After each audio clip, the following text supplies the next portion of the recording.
গরিব দুস্থ মৎস্য চাষীদের আর্থিকভাবে স্বাবলম্বী করতে বিশেষ উদ্যোগ গ্রহণ করলো হেমতাবাদ ব্লক মৎস্য বিভাগ।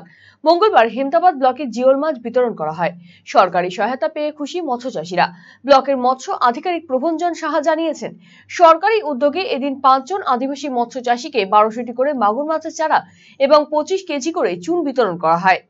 এছাড়াও 3টি মৎস্য উৎপাদনকারী দলের হাতে 1200টি করে শিং এবং মাগুর মাছের চারা এবং 25 কেজি করে চুন বিতরণ করা হয়।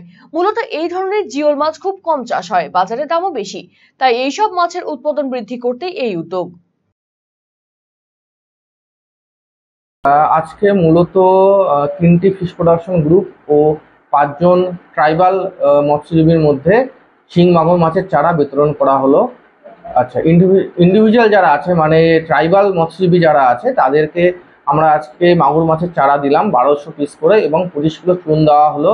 এবং যে গ্রুপ 3টে গ্রুপ যারা আছে ফিশ প্রোডাকশন গ্রুপ তাদেরকে আমরা শিং মাগুর দুটোরই মাছের চারা দিয়েছি 1200 পিস করে। আচ্ছা, চুন দিয়েছি 25 কিলো এবং 2টো করে হাঁড়ি দিয়েছি।